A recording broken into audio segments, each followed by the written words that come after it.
Welcome to my YouTube channel. आज के video में हम बात करेंगे कक्षा 9 में होने वाली प्रवेश परीक्षा के बारे में, जो नवोदय विद्यालय समिति द्वारा आयोजित की जाती है। कक्षा 6 में जिन विद्यार्थियों ने क्वालिफाई ना कर पाया हो, तो उनके लिए ये एक बहुत ही सुनहरा मौका है कक्षा 9 में एडमिशन पाने का। यानी कि कक्षा 6 में जो बच्चे रह गए हों, वो कक्षा 8 पास करके कक्षा 8 में जो पढ़ रहे हो वो कक्षा 9 के लिए आवेदन भर सकते हैं। कक्षा 6 में जो बच्चों का एडमिशन होता है, फिर जो छोड़ के चले जाते हैं, फिर वो जो जगह वैकेंट रह जाती हैं तो उन्हीं की जगह भरने के लिए आपका कक्षा 9 में ये परीक्षा आयोजित करवाई जाती है। तो ये परीक्षा में आपका बेसिक पाठ्यक्रम ही पूछा जाता है। तो ये फॉर्म भरने की कक्षा 9 के जो आवेदन फॉर्म है, इसकी भरने की जो डेट है वो मैं आपको बता दूं, 1 अक्टूबर 2024 से लेके आपकी 30 अक्टूबर 2024 लास्ट डेट है। तो लास्ट डेट क्या है बच्चों रजिस्ट्रेशन की? 30 अक्टूबर 2024। और आपका एग्ज़ाम कब होगा? आपका एग्ज़ाम होगा, परीक्षा होगी आपकी 8 फरवरी 2025। आपकी परीक्षा होगी बच्चों कक्षा 9 के एडमिशन के लिए 8 फरवरी 2025। तो बच्चों ये फॉर्म आप खुद भी भर सकते हैं। तो मैं आपको बताऊंगी कि ये फॉर्म आप कैसे भर सकते हैं। तो इसके लिए आप इस लिंक पे जाएंगे। ये बच्चों आपको लिंक दिख रही होगी, इसी लिंक पे आपको करना है। तो इस लिंक पे जब आप क्लिक करेंगे तो आपको वही वेबसाइट खुल जाएगी जिसके थ्रू आप फॉर्म भर सकते हैं। तो इसके थ्रू आप आसानी से फॉर्म भर सकते हैं। तो मैं आपको दिखा रही हूँ कि आपको फॉर्म कैसे भर सकते हैं। तो चलिए बच्चों देखते हैं। ये देखिए आपकी वेबसाइट खुल गई है और इसमें जो है आपको यहाँ नीचे स्क्रॉल करेंगे तो नीचे आपका यहाँ पे click here to register for class 9, यहाँ पे आपको रजिस्टर करने के लिए पूछ रहा है। ये कैंडिडेट कॉर्नर है और ये आपको दिख रहा है, इधर आपको दिख रहा है बच्चों, ये लिखा हुआ है click here for register, click here to register for class 9th। तो इस पर हम क्लिक कर देंगे। ये देखिए बच्चों खुल गया। जवाहर नवोदय विद्यालय में पार्श्व चयन के लिए प्रवेश के लिए 2025-26 में प्रवेश के लिए ऑनलाइन आवेदन। तो चलिए इसको देखते हैं। इसके लिए क्या इंस्ट्रक्शन है बच्चों ये देख लीजिए। इसके लिए क्या इंस्ट्रक्शन है? The candidate who are studying class 8th in 2024 January to December 2024-25, April 2024 to March 2025, मतलब कि अप्रैल 2024 से मार्च 2025 के सेशन में हो, वही इस कैंडिडेट इसको अप्लाई करने के लिए एलिजिबल हैं, वही इसको भर सकते हैं। तो सबसे पहले बच्चों इसमें हम भरेंगे, यहाँ पे आपका पूछ रहा है 8वीं कक्षा के अध्ययन का राज्य। बच्चों आपका 8वीं, एक चीज़ बच्चों मैं आपको बता दूं कि इसके फॉर्म भरने के लिए आपको 2 ऐप डाउनलोड करने पड़ेंगे। एक आपका रिड्यूसर ऐप होता है, एक आपका रिड्यूसर ऐप है, फ़ोटो रिड्यूस की जाती है उससे। क्या रिड्यूस किया जाता है बच्चों? फ़ोटो रिड्यूस किया जाता है उससे। आप JPG में रिड्यूस कर सकते हैं। तो फ़ोटो रिड्यूसर ऐप आप डाउनलोड कर लेंगे और दूसरा आप स्कैनर ऐप डाउनलोड करेंगे। कौन सा ऐप बच्चों? Scanner app. कौन सा ऐप डाउनलोड करेंगे? Scanner app. Scanner app download कर लेंगे तो उससे आप स्कैन करेंगे, उससे आप अपनी सिग्नेचर स्कैन कर सकते हैं। और फ़ोटो आपकी इसमें जो कम KB में मांगी जाती है, फ़ोटो आपकी KB जो है कम KB में मांगी जाती है, तो वो आप उससे कंप्रेस कर लेंगे तो आपकी बड़ी फ़ोटो आपकी छोटी हो जाएगी। आपकी बड़ी फ़ोटो छोटी हो जाएगी, KB कम हो जाएगा उसका, जिससे आप अपलोड करने में आसानी होगी। तो इधर देखिए बच्चों, सबसे पहले पूछ रहा है आपका select the state of class 8, मतलब आपका बच्चा 8वीं कक्षा के अध्ययन का राज्य चुने। तो आप बच्चों इसमें आप कौन से राज्य से हैं? UP, बिहार, छत्तीसगढ़, राजस्थान, जो भी आपका राज्य है उसको आप यहाँ भरेंगे। फिर उसके बाद select the district of class 8, मतलब 8वीं कक्षा के अध्ययन का जिला चुनें। फिर आप अपने जिला चुनेंगे, यहाँ पे क्लिक करेंगे तो आप अपना ज़िला भरेंगे। फिर बच्चों आप यहाँ पे भरेंगे रेजिडेंस, आप अपना यहाँ पे रेजिडेंस भरेंगे, अपना कहाँ रहते हैं, अपने ज़िले का भरेंगे। फिर आप यहाँ बच्चों भरेंगे नेम ऑफ द कैंडिडेट, आप बच्चे का नाम यहाँ पे होगा, यहाँ पे मोबाइल नंबर भरा जाएगा, यहाँ बच्चे का मोबाइल नंबर, यहाँ पे डेट ऑफ बर्थ, यहाँ पे आपका डेट ऑफ बर्थ भरा जाएगा। फिर उसके बाद माता का नाम, यहाँ पे आपका माता का नाम, पिता का नाम, फिर आपका नेशनैलिटी ऑफ कैंडिडेट, इंडियन है वो तो इंडियन भरा जाएगा।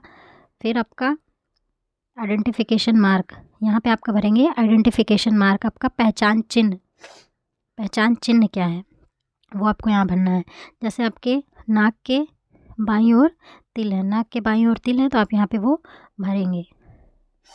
फिर आप यहाँ पे जेंडर भरेंगे, जेंडर आपका मेल है या फीमेल है या ट्रांसजेंडर है वो आप यहाँ पे भरेंगे। फिर आप अपना यहाँ पे आप अपना एड्रेस भरेंगे, डाक जहाँ पे आपकी पोस्ट की जाए वो आप यहाँ पे भरेंगे। फिर यहाँ पे आप अपना पिन कोड भरेंगे, यहाँ पे आप अपना पिन कोड भरेंगे। अगर आपका STD कोड है तो यहाँ पे आप भरा जाएगा। फिर उसके बाद टेलीफ़ोन नंबर भरा जाएगा। फिर उसके बाद अगर आपके बच्चे की कोई डिसेबिलिटी है तो वो यहाँ पे भरी जाएगी, लेकिन अगर 40% से ज़्यादा है तभी यहाँ पे भरी जाएगी, नहीं तो नहीं भरी जाएगी। फिर यहाँ पे आपका धर्म भरा जाएगा, यहाँ पे आपका धर्म भरा जाएगा, धर्म आपका कौन सा वो यहाँ पे भरा जाएगा। फिर यहाँ बच्चों आपका एनुअल इनकम भरी जाएगी, एनुअल इनकम आपके पेरेंट्स की कितनी है, माता पिता की वार्षिक आय रुपए में यहाँ पे भरी जाएगी। अगर कोई अदर रिलीजन है तो यहाँ पे हिंदू, इस्लाम, सिक्किम, बुद्धिज़्म, जैनिज़्म, जो भी आपका धर्म है वो यहाँ पे भरा जाएगा। फिर आपका यहाँ आपका कक्षा 8 की डिटेल भरी जाएगी, कक्षा 8 में जो आपने पढ़ाई किया उसी कक्षा का विवरण भरा जाएगा। तो बच्चों यहाँ पे आपका नेम ऑफ द स्टेट भरा जाएगा, यानी कि वो उत्तर प्रदेश से है, बिहार से है, राजस्थान से है, वो आपका यहाँ पे भरा जाएगा। यहाँ पे भरा जाएगा नेम ऑफ डिस्ट्रिक्ट, यहाँ पे ज़िले का नाम भरा जाएगा। फिर आपका स्कूल का नाम भरा जाएगा, कौन सा स्कूल पे पढ़ाई किया वो यहाँ पे भरा जाएगा आपका। फिर वो मान्यता प्राप्त है या प्राइवेट है तो वो यहाँ पे भरा जाएगा आपका। मान्यता प्राप्त है या नहीं है तो यहाँ पे भरा जाएगा। फिर उसके बाद बच्चों आपके स्कूल की लोकेशन, स्कूल की स्थिति कैसी है वो भरा जाएगा। रूरल माने वो गांव में है या अर्बन माने वो क्या कहते हैं, अर्बन माने वो शहर में है। फिर जिस माध्यम में उम्मीदवार कक्षा 8 में अध्ययन रहता है, मतलब कि वो इंग्लिश मीडियम में पढ़ रहा है या हिंदी मीडियम में पढ़ रहा है या कोई अदर मीडियम में पढ़ रहा है तो वो आपका यहाँ पे भरा जाएगा। फिर 8वीं कक्षा में प्रवेश लेने का माह वर्ष, 8वीं कक्षा में बच्चे ने कब प्रवेश लिया है उसका माह और वर्ष दोनों यहाँ पे भरा जाएगा। यहाँ पे माह भरा जाएगा, यहाँ पे वर्ष। ये देखिए यहाँ पे माह दिया हुआ है और यहाँ पे वर्ष दिया हुआ है। फिर आगे देखिए बच्चों, यहाँ पे पूछ रहा है 8वीं कक्षा में उत्तीर्ण होने का माह वर्ष। 8वीं कक्षा में बच्चा कब उत्तीर्ण हुआ है वो यहाँ पे भरा जाएगा, यहाँ पे माह भरा जाएगा और यहाँ पे वर्ष भरा जाएगा। तो बच्चों उम्मीद करते हैं आपको समझ में आ गया होगा। फिर यहाँ पे देखिए undertaking by parents, I certified that the information provided above is true to the best of my knowledge and belief, मतलब ये पेरेंट्स जो है शपथ लेंगे कि जो भी इंफॉर्मेशन यहाँ पे दी गई है वो सारी मेरे नॉलेज में, मेरी जानकारी में सही है। I understand that if any of the information provided above is found to be wrong, अगर ऊपर दी गई कोई भी जानकारी अगर गलत पाई जाती है, the कैंडिडेटर of my word will be fortified at any stage even after admission in the JNV, मतलब अगर कुछ भी जानकारी गलत पाई जाती है तो किसी भी समय हमारे बच्चे का JNV से आवेदन एडमिशन निरस्त किया जा सकता है भविष्य में। I also submit that no change in efforts that data shall be requested by me in future, और भविष्य में भी मेरी तरफ से कोई भी डेटा चेंज नहीं किया जाएगा। I will produce all the required certificates at the time of admission, और मैं एडमिशन के समय सारे डॉक्यूमेंट, सारे सर्टिफिकेट लगाऊंगी। इफ़ प्रोविजनली सेलेक्टेड, जो भी मांगा जाए। मैं प्रमाणित करती हूँ, ये हिंदी में वही दिया है ऊपर, जो ऊपर इंग्लिश में दिया था वही है हिंदी में दिया गया है। मैं प्रमाणित करती हूँ कि ऊपर दी गई जानकारी मेरे ज्ञान और विश्वास के अनुसार सत्य है। मुझे संज्ञान है कि मेरे द्वारा प्रदान की गई कोई भी जानकारी यदि गलत पाई जाती है तो मेरे पाल्य या पाल्या की अभ्यर्थिता किसी भी स्तर पर, जहाँ तक कि जवाहर नवोदय विद्यालय में प्रवेश के बाद भी समाप्त कर दी जाएगी। भविष्य में मेरे द्वारा उपरोक्त डेटा में बदलाव हेतु कोई अनुरोध नहीं किया जाएगा। यदि मेरा पाल्या अनंतिम रूप से चुना जाता है तो मैं प्रवेश के समय सभी आवश्यक प्रमाण पत्र प्रस्तुत करूँगा। फिर बच्चों ये देखिए, यहाँ पे देखिए, ये आपका कैंडिडेट फ़ोटो मांग रहा है अपलोड करने के लिए। तो आपकी फ़ोटो मांग रहा है 10 KB से 100 KB के बीच होनी चाहिए, और वो JPEG या JPG फॉर्मेट में होनी चाहिए, और पासपोर्ट साइज़ फ़ोटो होनी चाहिए। अभ्यर्थी का केवल 10 से 100 KB के आकार का पासपोर्ट साइज़ फ़ोटो होना चाहिए, और JPG या JPE फॉर्मेट में ही अपलोड किया जा सकता है। तो इसके लिए जैसा कि मैंने बच्चों आपको बताया था, एक फ़ोटो रिड्यूसर ऐप होता है, फ़ोटो रिड्यूसर ऐप होता है, उसको आप डाउनलोड कर लेंगे तो उससे आप फ़ोटो जो है आप कंप्रेस कर सकते हैं, और कंप्रेस करके आपके गैलरी में सेव हो जाएगी, फ़ोटो आपके गैलरी में सेव हो जाएगी, और फिर वहाँ से आप इसको अपलोड कर सकते हैं। यहाँ पे दिया है, देखिए बच्चों, यहाँ पे दिया है चूज़न फाइल चूज़ फाइल। तो यहाँ से आप इस पर, जब आप इस पर क्लिक करेंगे, जब आप इस ऑप्शन पे क्लिक करेंगे तो ये देखिए बच्चों, यहाँ पे मीडिया पिकर आ रहा है, मीडिया पिकर आ रहा है। तो यहाँ से जो है आप इसको क्लिक करेंगे, तो फिर यहाँ पे जब क्लिक करेंगे तो यहाँ पे काफ़ी सारा आपका इमेज आ जाएगा जो कंप्रेस किया हुआ रहेगा। तो वो यहाँ से आप सेलेक्ट कर लेंगे तो वहाँ पे वो आ जाएगा। अभी यहाँ पे नो फाइल चूज़न दिखा रहा है, अभी यहाँ पे बच्चों नो फाइल चूज़न दिखा रहा है। फिर जब आप फ़ोटो अपलोड कर देंगे तो यहाँ पे फाइल चूज़न दिखाएगा, यहाँ पे कोई भी अंक दिखाएगा। ठीक है बच्चों। और अपलोड, दूसरा वाला देखिए, अपलोड कैंडिडेट सिग्नेचर, ये भी आपका 10 से 100 KB होना चाहिए JPG JPG फॉर्मेट में। तो ये भी सिग्नेचर भी आपका एक कॉपी में करके फिर आप उसको स्कैनर ऐप से स्कैन कर लेंगे, और फिर यहाँ पे आप बच्चों अपलोड कर देंगे। जैसे आपका नाम है शिवानी, जैसे आपका नाम शिवानी है तो यहाँ पे ऐसे लिख के फिर उसको स्कैन कर लेंगे, और फिर यहाँ पे यहीं से आप अपलोड कर देंगे। फिर यहाँ पे आपका फ़ाइल नंबर कुछ भी यहाँ पे लिख के आ जाएगा, तो उससे आपको पता चल जाएगा। यहाँ पे अभी आप नो फाइल चूज़न दिखा रहा है, फिर जब आप अपलोड कर देंगे तो यहाँ पे कोई भी फाइल की संख्या लिख के आ जाएगी। ठीक उसी प्रकार आप अपने माता पिता के सिग्नेचर भी यहाँ पे अपलोड करेंगे।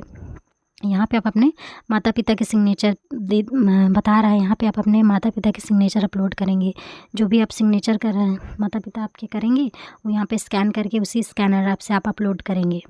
फिर यहाँ पे चूज़न फाइल लिख के आ रहा है, यहाँ पे आपका लिख के आ रहा है chosen file, sorry no file chosen. फिर जब आप यहाँ पे अपलोड कर देंगे तो यहाँ पे फाइल की कोई संख्या लिख के आ जाएगी। तो इस तरह से आप बच्चों ये फॉर्म भर सकते हैं, और जब इसको आप सेव करके प्रीव्यू करेंगे फिर आपका सबमिट करने के लिए ऑप्शन आएगा, फिर आप इसको सबमिट कर देंगे। तो इस तरह से बच्चों आप आसानी से घर बैठे अपने फ़ोन से आप फॉर्म भर सकते हैं। आपको किसी साइबर कैफ़े जाने की ज़रूरत नहीं है, आपको जाने की ज़रूरत नहीं है। आप घर बैठे आराम से फॉर्म भर सकते हैं। और जो ऐप मैं यूज़ करती हूँ वो मैं आपको नाम बता दूँ, जो मैं दिखा देती हूँ आपको बच्चों। जो मैं ऐप यूज़ करती हूँ वो आप प्ले स्टोर पे जाएंगे तो यहाँ पे आप जब डालेंगे फ़ोटो रिड्यूसर ऐप या QR रिड्यूसर ऐप, ये ऐप बच्चों मैं यूज़ करती हूँ। ये वाला ऐप बच्चों मैं यूज़ करती हूँ। ये वाला ऐप डाउनलोड कर लेंगे तो आप आराम से जो है अपना काम कर सकते हैं। इस ऐप को यहाँ से आप इंस्टॉल कर लेंगे, फिर आपका ये डाउनलोड हो जाएगा और आप इससे आसानी से इमेज फाइल कंप्रेस कर सकते हैं। और जैसे आपको स्कैनर ऐप डाउनलोड करना है तो स्कैनर ऐप के लिए आप स्कैनर ऐप डाउनलोड कर लेंगे। ये देखिए, स्कैनर ऐप डाउनलोड करेंगे तो कई सारे आपके स्कैनर ऐप आ जाएंगे, जिसमें से मैं ये वाला स्कैनर ऐप यूज़ करती हूँ। तो आप ये कोई सा भी स्कैनर ऐप डाउनलोड कर लेंगे और वो उससे आप आसानी से स्कैन कर पाएंगे। कोई भी सिग्नेचर आप स्कैन कर सकते हैं। तो बच्चों, मैंने आपको काफ़ी सारी नॉलेज दी, उम्मीद करती हूँ आपको समझ आई होगी। तो अगर आप घर बैठे फॉर्म भरना चाहते हैं तो आप आसानी से हमारा वीडियो देख के फॉर्म भर सकते हैं। अगर आपको हमारी जानकारी समझ में आई हो, अच्छी लगी हो, तो प्लीज़ हमारे चैनल को लाइक करें, शेयर करें, सब्सक्राइब करें। हम आगे और भी ऐसी जानकारी आपको प्रोवाइड करते रहेंगे। Thank you.